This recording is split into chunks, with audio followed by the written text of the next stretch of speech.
There are over 1.2 million deaths due to road traffic accidents every year. Could this be because 3,064 people were killed or injured in crashes where excessive speed was a factor in 2013? Getting hit by a car at 40 miles per hour will result in 9 out of 10 pedestrians to die as a result.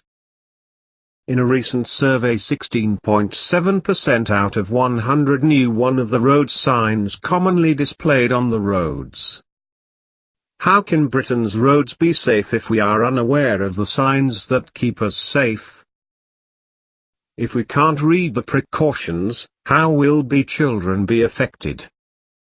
According to the AA, the most serious incidents for children on the road are when they walk home from school between the hours 3 p.m. and 7 p.m. As on British roads you are 8 times more likely to die on the road than doing any other activity, we ask, are Britain's roads safe?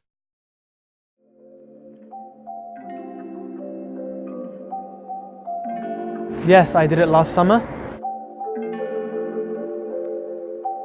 I think it was quite interesting to learn about things like stopping distance and also how weather conditions may have an effect on your driving. So yeah, that's quite important, I think. I think that you can't necessarily judge teenage drivers on the action of, let's say, a few, but it's definitely quite obvious. Like when I'm with my mum, she's quite careful. She doesn't even like to speak to me much when she's driving.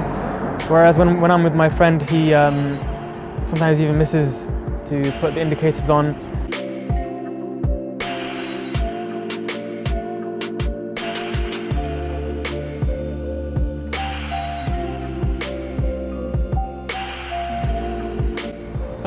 Well, it must have some sort of link to teenage drivers having a higher accident rate, I'm guessing.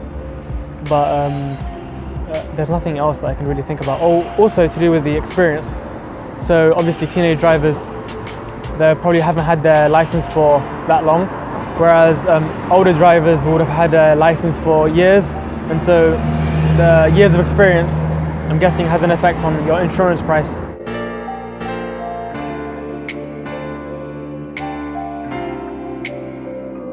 I guess it shows that through age you do have more experience, and that older drivers have much more experience than younger ones, and so that has an effect on how likely you are to have an accident.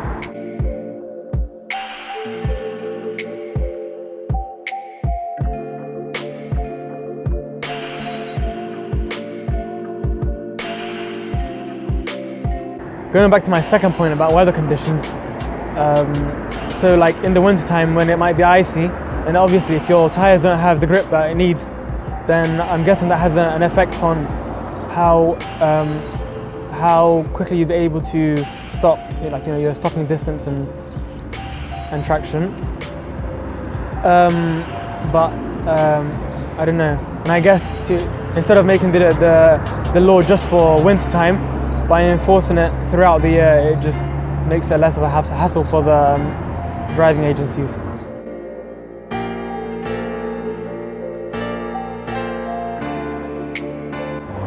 I'm guessing drink driving, as you hear about it quite a lot in the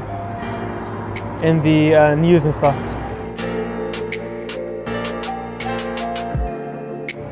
I haven't personally been involved in an accident yet.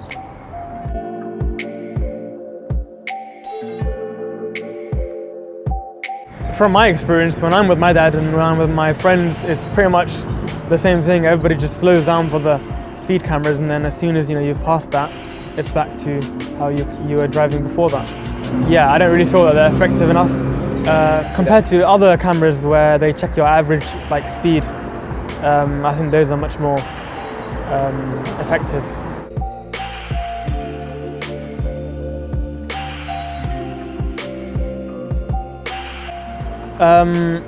I cycle quite a lot, and compared to other countries, we don't really have many cycle lanes.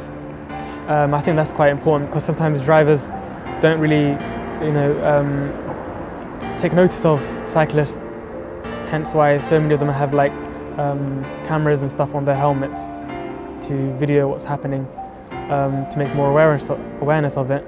But yeah, just as a cyclist, I think it would be much better if we had like a cycle lane. I definitely try to avoid going on main roads.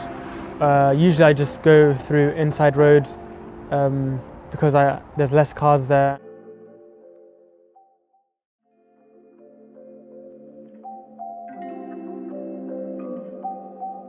Yeah, it has helped me because I didn't know how to drive before. I had a driving instructor, so he taught me how to drive.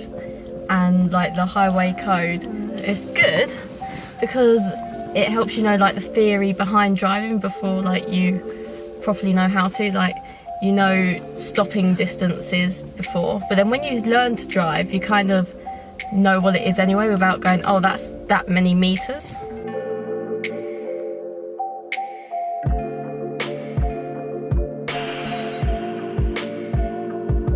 It doesn't teach you how to like be prepared of what other drivers are doing around you. So it doesn't tell you like, oh, this person could do this, and then you have to be prepared that there are other people out there that can't drive properly.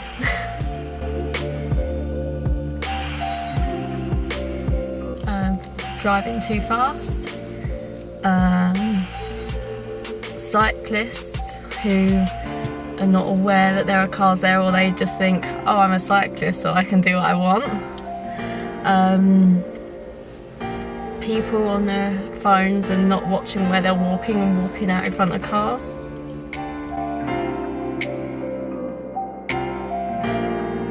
No, I haven't been in any accidents. It's the national speed limit sign.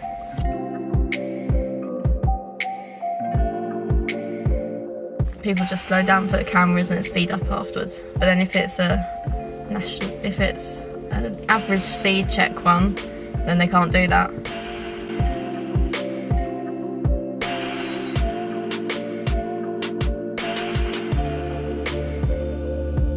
Yeah. Because it's dangerous and like can cause accidents because you can have a blowout easier on the motorway. Just more accidents can be caused because of tyres being worn down. Yeah, less traction. Yeah. 3 marks. No, I don't feel it really made a difference. 13 metres.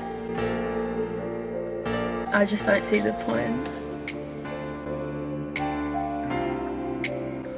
Very safe, because there's zebra crossings.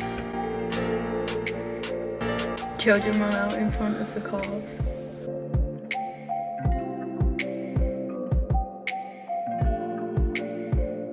Yeah, because like I can now see it from a driver's perspective.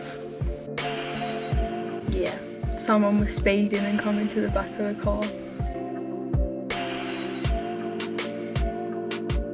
Because they have less experience of driving. Potholes.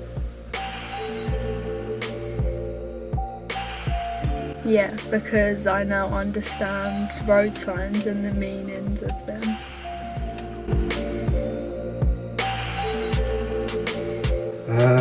About 35 years.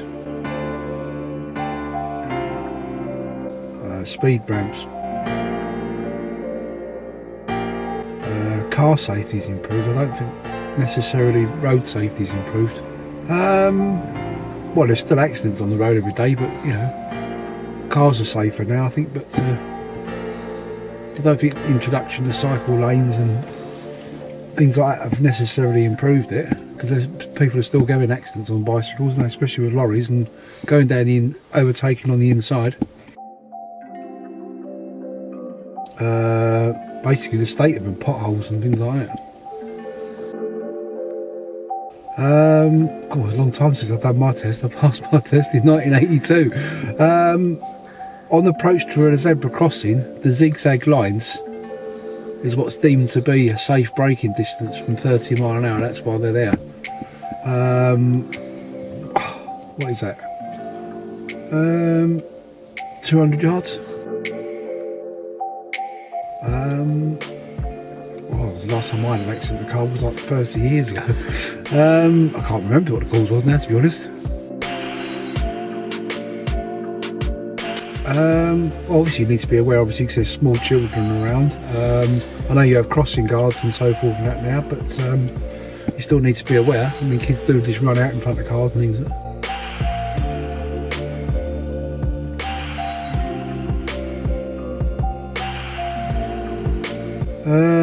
Yeah, I think the introduction of these black boxes for young drivers now is a very, very good idea.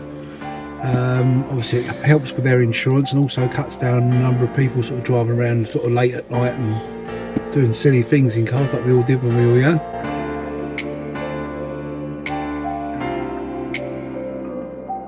I think the driving test has improved, yeah, but having a theory test is good. It's no different from the test back in my day, because you still get asked highway code questions and so forth. And that, so it has changed, but not changed an awful lot, I think. No, I think they just slowed down for the cameras. They make things worse, and they could probably end up causing more accidents than they actually say, because people brake at the last minute where they don't realise they're there.